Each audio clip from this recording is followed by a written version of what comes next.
Sirach, chapter 12, verse 10. Again, Sirach, Ecclesiasticus, chapter 12, verse 10. Never trust thine enemy, for like as iron rusteth, so is his wickedness. Though he humble himself and go crouching, yet take good heed and beware of him. And thou shalt be unto him as if thou hadst wiped a looking glass, and thou shalt know that his rust have not been altogether wiped away. First and foremost, I want to give all praises to Yahweh Ba'ashem Yahushua, Ba'ashem Rakal Kadash for blessing me with the spirit to do this lesson, to the so-called Negroes, Latinos, and Native Americans who are the true biblical Israelites. You know, peace be unto you. Let's get into it.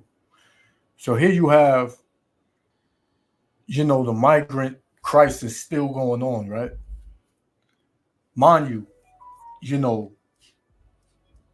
these so-called migrants, which are the Northern Kingdom, most of them, because you got some damn Hamites in there, and Moabites and things like that.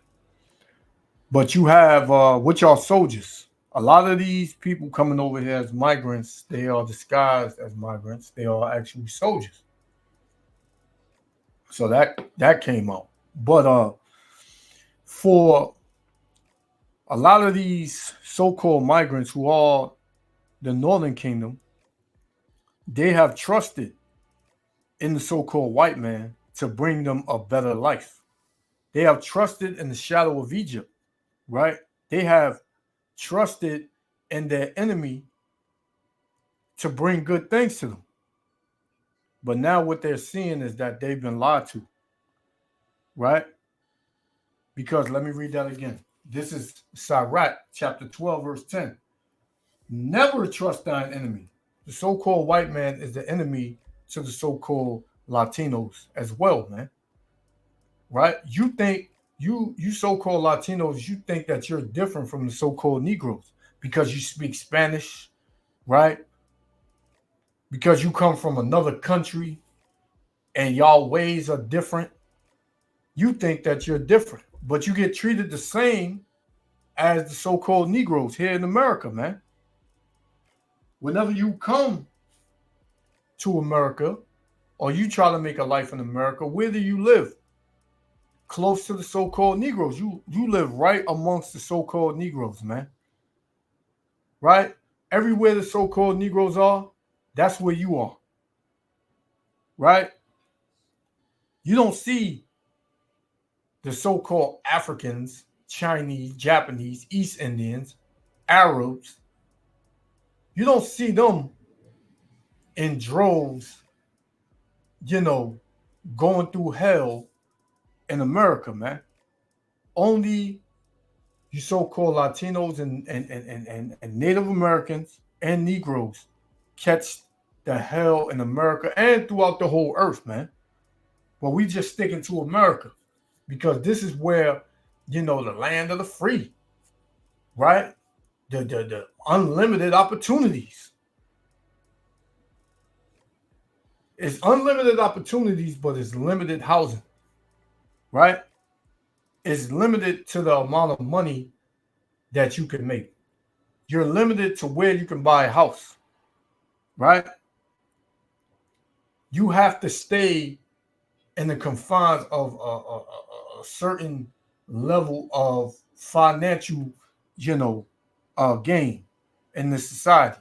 You have to stay in that bracket, right? If you want to come out of that bracket, you got to sell out. But you so-called Latinos, you're gonna know that you are Israelites. You're gonna know that you're not different than the so-called Negroes or Native Americans, man. Right? So again, this is Sirach 12 and 10. Never trust thy enemy, for like as iron rusteth, so is his wickedness. So as iron is sure to rust, you're gonna see his wickedness come out, man. Right? It says, though he humble himself, yeah, come to America.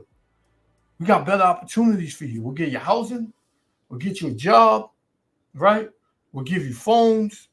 We'll give you a little stipend every 2 weeks to a month. We'll make sure your kids are good. Come over here, man. You get a job, you make the American dollar. But what? When you get over here, now they got you sleeping in 10 cities outside, man. They got you, dealing with the blistering cold out in Chicago. Right? It gets very cold in Chicago, in New York City in the winter. Where you come from, whether it's Peru, Venezuela, El Salvador, Mexico, Uruguay, all those places, those are warm climates. So you can kind of, survive even if you didn't have shelter. You could kind of survive, man, because it's nice, it's hot. It's hot out there, and you know what's going on. You know the country. But here in America, New York City, Chicago, you don't know those countries. Right? And then what? Your fellow so-called Latino, which y'all are brothers, but they've been so brainwashed by the wicked that they won't even help you, man. They don't look to lend a helping hand. Why? Because of this devil. It says, though he humble himself and go crouching, yet take good heed and beware of him. Why? Because he's up to something. You got to know that it's always a catch to this devil, man. He ain't just bringing you over here to give you a good life. This devil never gives nobody anything for free. Right? The devil, I mean the so-called white man, right? It says, yet take good heed and beware of him, and thou shalt be unto him as if thou hast wiped a looking glass. And thou shalt know that his rust have not been altogether wiped away. So you can clean something, and what? You pretty much gonna miss a spot. It's still gonna be there, right? Or it may have a stain in there that you just can't get out. That's the so-called white man, man. You just can't get rid of his wickedness. That's what he was born to be, the wicked, right? So let's play it, man. I'm rambling enough. Check this out. The migrant crisis. As the weather gets colder, there are more questions about how the city plans to make sure migrants stay warm this winter. All right, Fox 5's Morgan Mackay joins us now. And Morgan, even FEMA's reached out to the city about this very topic. You're exactly right, Steve and Natasha. And for almost a week, there's been a line outside the reticketing center in the East Village with hundreds of migrants waiting to reapply for a shelter bed.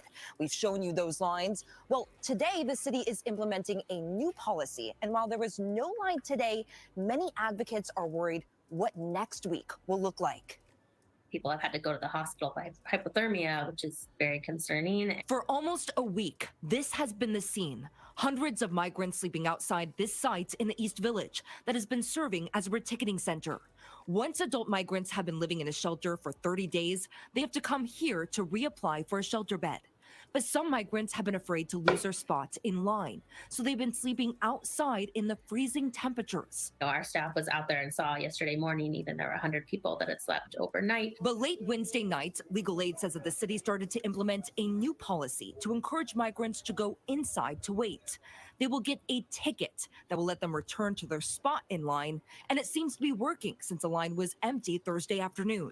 But many migrants say they are confused by this process, and the tickets are more like wristbands. Just those bracelets. These two men from Venezuela say they have been applying for a shelter bed for 3 days now, returning each day to see if a bed is open. They say they are staying at a holding site in the Bronx, which is more of a waiting area, not a shelter, and then they return back. And that's where they send so-called Latinos, a lot of them, man. They send them up to the Bronx. And the Bronx is through, man. The Bronx is finished, right? Back in line every day, and they are not the only ones. Sometimes we sleep in the park You know, so cold. We don't have clothes. This group of men say they've been trying to get a shelter bed again for over a week and don't understand their wristbands. This is probably 3 days ago. The city says that only around 20% of migrants return to this reticketing site after their 30-day shelter limit is up, but also admit that things are constantly changing. The mayor's chief of staff, Camille Joseph Varlak, says that FEMA has been pressuring the city for a long-term plan for how they plan to care for migrants in the winter. And it's crazy because, you know, you have all of these buildings, all these skyscrapers being built, all this construction going on, building these new buildings. And a lot of the apartments in these buildings are vacant, right? There's nobody in them. But they want to send you to they want to open a school that been, you know, closed for 10 years, or a church, or, you know, a rec center or something like that, and put 100 beds, 1,000 beds in there, and they want you to sleep in that. And they want you to be in a certain part of the city. You know, they don't want to put you up in Park Avenue, Central Park, you know, that area. But you see, all of this is going to come and backfire on the so-called white man, right? Here it is. You tell all these people to come over here and we'll do this for you. But then when they get over here, right? And I'm only speaking to our people that came over here as so-called migrants. We don't give a damn about you Hamites, you Ishmaelites, right? You Moabites that's in that mix. Because we know you in there, man. We see you ashy ass heathens. We see y'all, you know, on our day-to-day as well, man. Them two brothers that you seen earlier in the video, the ones that were saying they've been waiting for a bed for 3 days, they was from Venezuela. Those are our brothers, man. You can get mad and say, oh, no, what you mean? Look at them. How they are brothers. You know, you can say all you want, man. The proof is in the pudding. Right? But all of this is going to smack the so-called white man in the face. Because everything that he's tried to do to oppress our people has always backfired on him. Right? The Egyptians did the same thing. Right? It's not going to be nothing different. And he told them, he gave them lies. But what did the Lord say? This is Psalms 58 and 3. The wicked, who's the wicked? The so-called white man. The wicked are estranged from the womb. They go astray as soon as they be born, speaking lies, man. Right? The wicked been speaking lies. That's all they know how to do is lie. Never trust them. Like I read earlier, never trust them, man. Because they seeking to do you harm. They seeking to get you jammed up. Right? This is Job 13 and 4. But ye are forgers of lies, man. Right? That's what you are, man. You're a forger of lies. You don't judge uprightly. You don't treat everybody the same. You don't give everybody a fair shake. And the people, they know this now, man. Right? They starting to see it. Right? So this is what's gonna happen, man. All this stuff is about to blow the lid off, man. And these are all men, mainly. These are mainly all men. Let's go. But she says they are asking the wrong questions. It just sets the wrong tone. When it comes down to it, this is a national crisis that New York City should not be carrying on our backs. Now, according to the city, more than 2,700 migrants arrived here just last week. Also, in the meantime, Texas Governor Greg Abbott posted to social media yesterday saying he plans to send even more migrants to sanctuary cities, including here in New York. Here it is. They don't have space for the ones that's here already, but yet they're sending more. What sense does this make? This country is completely through and finished, man. And it's going to be hell out here soon. Right? It's going to be hell out here soon. Right? So let's go. This is Proverbs. Because hey, you think this devil gives a damn? He don't care, man. This is Proverbs 29:2. It says, when the righteous are in authority, the people rejoice. But when the wicked bear rule, the people mourn. And there's a lot of so-called migrants in mourning. And the rest of the people that have been here. Everybody's in mourning right now. Because what? The wicked are in rulership. So the mourning is going to turn to anger. It's going to turn to violence. That's what's coming. Right? And you think he cares? It says, verse 7, the righteous considereth the cause of the poor. So if it was a righteous rulership, they would consider. They would know, hey, we got to get these people out. And they would have came up with a solution, quick, fast, in a hurry. It would have been a simple solution. But the righteous are not in authority, right? So what it says, but the wicked regardeth not to know. You think the wicked gives a damn? They give you a ticket. They tell you you can only get a bed for 30 days. How do you give somebody a bed for 30 days and then expect them to get their life together in 30 days? If not, they just got to be outside and sleep outside and, just left. That's why, and they're not telling you, a lot of these so-called migrants are going back to their countries. Because what? They can't take the cold. Where they come from is not cold.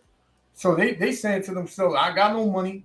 I might as well just, go back home and deal with it like that. But the wicked, the so-called white man, he regarded not to know the cause of the poor, man. And like I said, when I'm speaking about the poor, I'm speaking about our people, so-called Negro, Latino, and Native Americans. Right? Because it's a lot coming, man. It's a lot coming to this place. A lot of judgment. And you can see it. If you're in the spirit, you can see it. This is 2nd Ezra chapter 15 and verse 56. Right? So it says, like as thou hast done to my chosen. Who's the chosen? The Israelites. So as the so-called white man has done to the so-called Negro, Latino, and Native Americans, how he put them in this bond, right? Got them trapped up. It says, saith the Lord, even so shall the Most High do unto thee. So it's going to be done to you, so-called white man. Whatever you did to the Israelites is going to be done to you. See, everything is all good when it's one-sided, as long as you're doing it. But when you got to go through it and it's being done to you, it's a way different attitude and spirit you got on. So it says, like as thou hast done to my chosen, saith the Lord, even so shall the Most High do unto thee, and shall deliver thee into mischief.